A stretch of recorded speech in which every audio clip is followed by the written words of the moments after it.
හැමෝටම සුබ දවසක්. අද ඔයාලා මේ එකතු වෙලා ඉන්නේ database management system වල question set 50 එක කතා කරන වීඩියෝ එකත් එක්ක. ඉතින් මේ question set 50 කියන්නේ අපි question set 44 එකේදී හදන්න පටන් ගත්තු රණවිම MySQL DB කියන database එකටම අදාළ question එකක්. ඉතින් මේ 50 වෙනි question එක ගත්තොත් මේ 50 වෙනි question එක තමයි මම අද ඔයාලත් එක්ක කතා කරන අන්තිම DBMS කියන්නේ database management system වීඩියෝ වලට අදාළ අවසාන question එක. ඉතින් අපි අද වැඩේට යමු.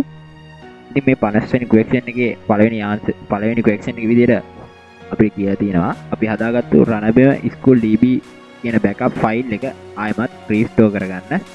ඉතින් මේ රණබිම MySQL DB backup කියන file එක මම 49 වෙනි question එකෙන් කතා කරා කොහොමද මේ backup file එකක් command prompt එක හරහා හදාගන්න කියලා. ඉතින් අද අපි බලමු කොහොමද මේ හදාගත්තු backup file එක restore කරගන්න කියලා. ඉතින් මම මේ විදිහට administrator command prompt එක open කරගත්තා. ඉතින් දැන් අපි ඉන්නේ Windows System 32 එකේ.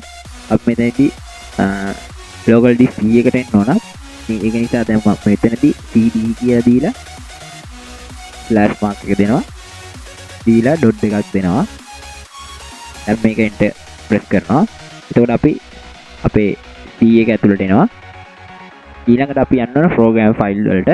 ඉතින් මොකද program file වල තමයි අපේ MySQL folder එක තියෙන්නේ. ඉතින් මෙතනදී අපිට පුළුවන් cd කියලා program file කියලා දෙන්න.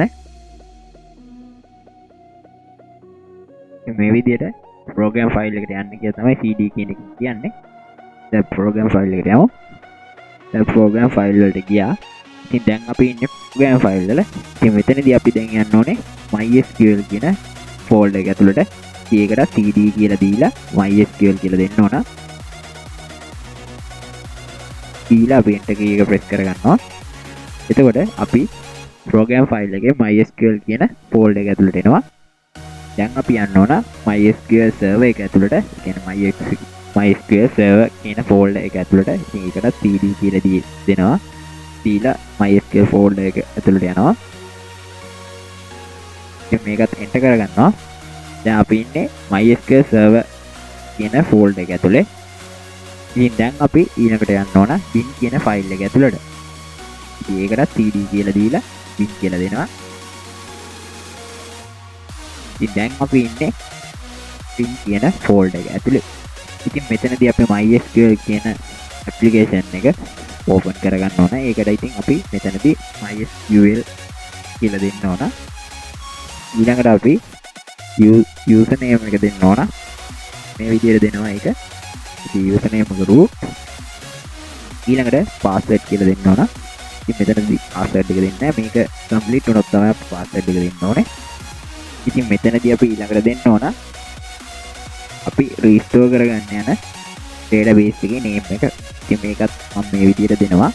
අපි මේ රණබිම MySQL DB එක restore කරගන්න නම් අපේ දැනට තියෙන රණබිම MySQL DB එකේ data ඔක්කොම අයින් කරගන්න ඕන. ඉතින් මම මේ විදිහට රණබිම MySQL DB කියන database එකේ data ටික මේ විදිහට delete කරගන්නවා. ඉතින් මම මේ විදිහට database එකේ data ඔක්කොම අයින් කරගත්තා. දැන් තමයි අපිට පුළුවන් මේ database එක restore කරගන්න.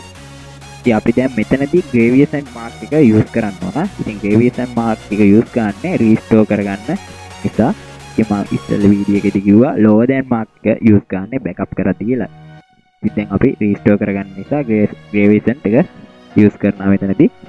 ඉතින් මෙතනදී අපි කියන්න ඕන අපි restore කරගන්න යන backup file එක කොහෙද තියෙන්නේ කියලා. ඉතින් මම backup කරගත්තු file එක තියෙන්නේ desktop එකේ DBMS කියන folder එක ඇතුලේ. දැන් මම මෙතනදී මේකේ path එක copy කරලා අරගන්නවා. ඉතින් ඒක මෙතන paste කරගන්නවා දැන්. ඉතින් මෙතන අපි path එක දුන්න විතරක් මදි. අපි මෙතන backup කරගත්තු database එකේ name එකක් දෙන්න ඕන. ඒකට තමයි අපේ query එක execute වෙන්නේ. මම එකක් දෙනවා දැන්.